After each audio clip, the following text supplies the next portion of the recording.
Hello mga kachika! Ngayon ay tatalakay naman natin kung sino nga ba si Maris Racal, paano siya naging isang sikat na artista at kung sino nga ba ang mga lalaking na link sa kanya. Si Maris Racal, na ang tunay na pangalan ay Mariestela Cañedo Racal, ay isang sikat na Filipina actress, singer-songwriter, TV personality at vlogger. Ipinanganak siya noong Setyembre 22, 1977 sa Tagum, Davao del Norte, Pilipinas.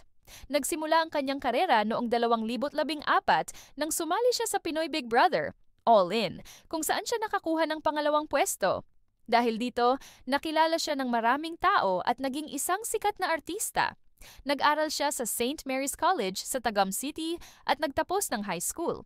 Nag-aral din siya ng Medical Technology sa Trinity University of Asia, ngunit kinailangan niyang itigil ang kanyang pag-aaral dahil sa kanyang abalang schedule sa showbiz. Si Maris ay kilala sa kanyang magagandang boses at sa kanyang mga talento sa pag-arte.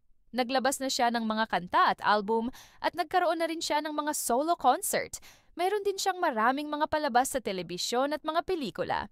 Ilan sa mga ito ay ang Hawak Kamay, Pangako Sa'yo, We Will Survive, Hanggang Saan, Pamilya Ko, The Broken Marriage Vow, Vince and Kath and James, Block Z, at The Mall, The Merrier. Si Maris ay isang aktibong vlogger at may malaking fanbase sa social media.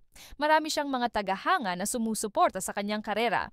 Sa madaling salita, si Maris Racal ay isang multi-talented na artista na patuloy na nag-aambag sa industriya ng entertainment sa Pilipinas. Sino-sino nga ba ang mga naging boyfriend o na-link kay Maris? Una ay si Inigo Pascual. Si Maris Racal at Inigo Pascual ay dating magkasintahan at naging magka-love team. Nagsimula ang kanilang relasyon noong 2017 at nagwakas noong Disyembre 2018. Bagamat hindi sila nagmadali sa pagiging opisyal na magkasintahan, tinukoy ni Inigo ang kanilang relasyon bilang exclusively talking noong 2017. Ibig sabihin nito na pareho silang nag-focus sa isa't isa at hindi nakikipag-usap sa ibang tao sa romantikong paraan. Ang kanilang relasyon ay naging popular sa mga tagahanga at tinawag silang Marnigo. Nagtulungan din sila sa ilang proyekto, kabilang ang pagsulat ng mga kanta. Noong 2019, parehong nagpahayag sina Maris at Inigo na naghiwalay na sila at may kanya-kanyang landas na tatahakin. Sinabi rin ni Maris na napatawad na niya si Inigo. Kahit na hindi na sila magkasintahan, nananatili pa rin ang pagkakaibigan ni Maris at Inigo. Pangalawa ay si Rico Blanco. Si Maris Racal at Rico Blanco ay isang magkasintahan na nagsimula ang kanilang relasyon noong Mayo 2021. Si Rico Blanco ang childhood crush umano ni Maris Racal. Nagkakilala sila sa pamamagitan ng kanilang mga proyekto sa musika at naging malapit dahil sa kanilang pagmamahal sa musika. 2 taon noong 2019, naglabas sila ng kanilang unang kolaborasyon na Abot Langit. Ang kanilang relasyon ay naging publiko noong Mayo 2021 at mula noon ay nagsama sila sa iba't ibang okasyon, kabilang ang mga concert at birthday celebrations. Si Rico ay nagbibigay ng suporta sa karera ni Maris at nagbibigay ng mga insights sa kanyang mga proyekto. Bagamat may agwat sa edad na 25 taon, hindi kumpirmado na nga nahiwalay na sina Maris Racal at Rico Blanco. Sa isang press conference, inamin ni Maris na hiwalay na sila ni Rico.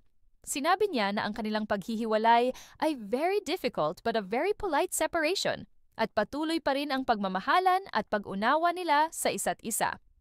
Ayon kay Maris, going through changes siya sa kanyang buhay ngayon. Bagamat hindi niya binanggit ang eksaktong dahilan ng kanilang paghihiwalay, sinabi niya na it was very difficult but a very polite separation. May mga haka-haka na may third party sa kanilang paghihiwalay, ngunit hindi pa ito nakumpirma. Ang ilang mga tao ay nag-iisip na ang pagbabago sa karera ni Maris ay maaaring naging dahilan ng kanilang paghihiwalay.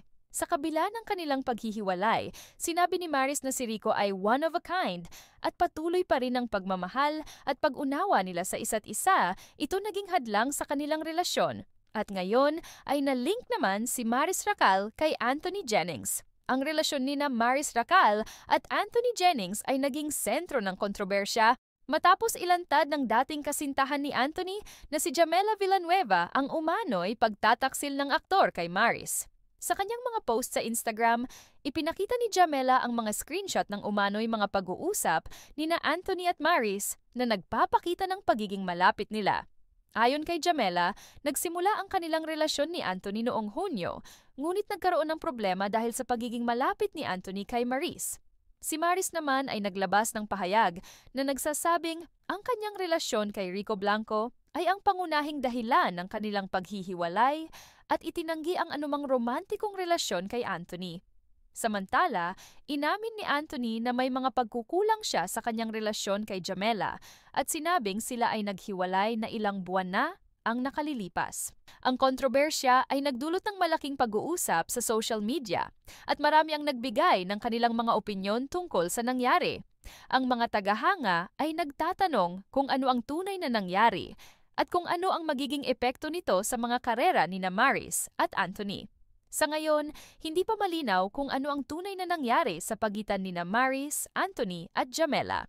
Ang mga detalye ng kanilang relasyon at ang mga alegasyon ng pagtataksil ay patuloy na pinag-uusapan sa social media.